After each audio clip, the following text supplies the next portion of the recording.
A man paid thousands for a first-class flight, and thought that gave him the right to humiliate the passenger beside him. He mocked his clothes. He questioned his seat. He even called him homeless. But moments later, the entire cabin went silent, because the man he insulted wasn't ordinary. By the time the truth was revealed, regret was the only thing money couldn't buy. Don't forget to hit that subscribe button and ring the bell so you never miss an update. Dive into what really happened. No one on that flight had any idea that a single moment of arrogance was about to turn into a lesson the entire cabin would remember forever. The first-class cabin felt like a world of its own, quiet, polished, and expensive. Warm overhead lights reflected softly off cream-colored leather seats. Large windows revealed a clear blue sky, sunlight pouring in and giving everything a calm, golden glow. The air was filled with the low, steady hum of the engines and the faint clink of glasses as flight attendants moved gracefully through the aisle. Well-dressed passengers adjusted their reclining seats, scrolled confidently through their phones, and sipped premium drinks as if this comfort was something they deserved. Laughter was soft, conversations were hushed, and everything seemed perfectly in place. Then suddenly that piece cracked. A tall man in a sharply tailored suit shifted in his seat. His watch gleamed. His shoes were spotless.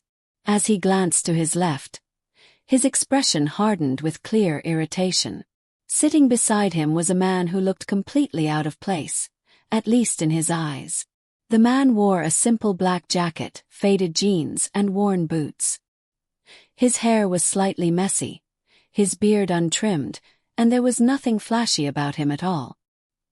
He sat quietly by the window, relaxed, gazing at the clouds as if he had nowhere else to be. He didn't seek attention. He didn't check his phone. He didn't care who was watching. The suited man let out a sharp scoff, loud enough to draw attention. "Excuse me," he said coldly. "Are you sure you're sitting in the right seat?"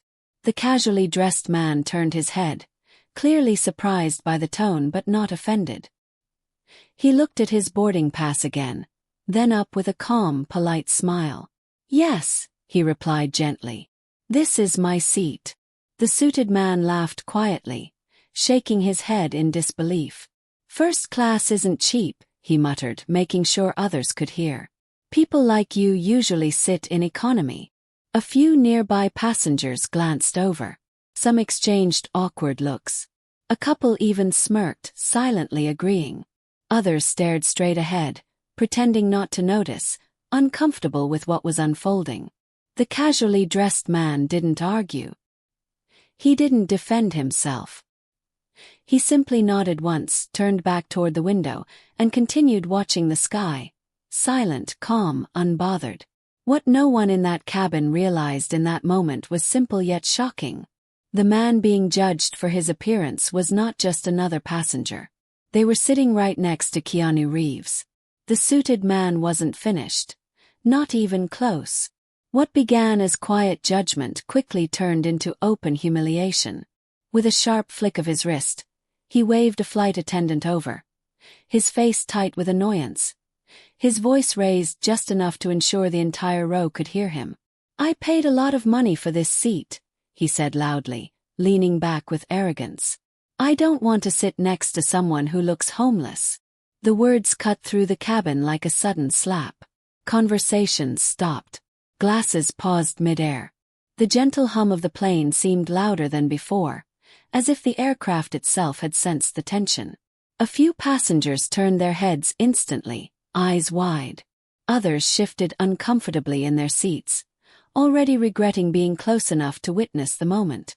The flight attendant froze for a brief second, caught between professionalism and disbelief. Then she straightened her posture, forcing a polite smile. "Sir," she replied calmly, "all seats in first class are assigned. This passenger has every right to be here." The casually dressed man, Keanu, lowered his gaze. His shoulders relaxed, not from defeat, but from quiet acceptance. There was no anger on his face. No need to argue.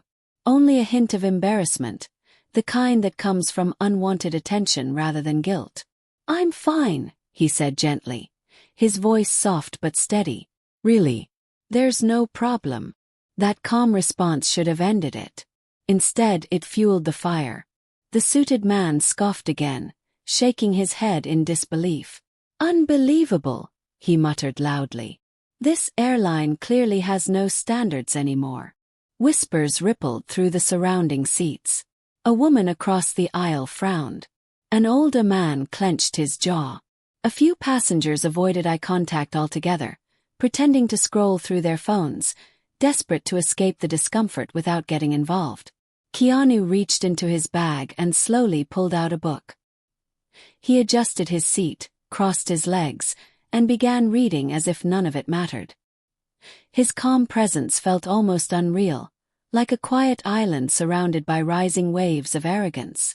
No insults, no reaction, no ego, just silence. And while the suited man believed he had won, something far more powerful was unfolding. Because karma doesn't announce itself, doesn't argue, doesn't shout. It simply waits, patiently, for the perfect moment to reveal the truth. About an hour into the flight, the energy inside the first-class cabin subtly shifted. What had once been filled with quiet tension now felt strangely expectant, as if something invisible was about to surface. The suited man sat back in his seat, arms crossed, wearing a satisfied expression. In his mind, the situation was over. The man beside him had gone silent. Case closed. Then footsteps echoed softly down the aisle. A flight attendant approached, but this time her expression was different. Her posture was more upright. Her eyes shone with excitement, barely contained beneath her professional smile. She stopped beside the casually dressed man and leaned slightly forward. "Mr. Reeves," she said quietly, her voice filled with respect, "we just wanted to say how honored we are to have you with us today." The words landed like a thunderclap. The cabin went completely silent. Even the hum of conversation disappeared. Heads turned. Hands froze. Time itself seemed to pause. Keanu looked up from his book, clearly surprised by the attention. He closed it gently and offered a warm, humble smile. "Thank you," he said softly. "I appreciate that." The suited man's confidence evaporated in an instant. His face drained of color. His eyes widened as his brain struggled to catch up with what he had just heard. "Wait, Reeves?" he asked slowly, his voice barely above a whisper. "Like, Keanu Reeves?" The flight attendant nodded politely. "Yes, sir. The actor." That was all it took. Whispers exploded across the cabin like sparks. "That's John Wick. No way, that's actually him. I can't believe he's sitting right there." Phones that had been raised in boredom moments earlier slowly lowered. Passengers leaned forward, craning their necks.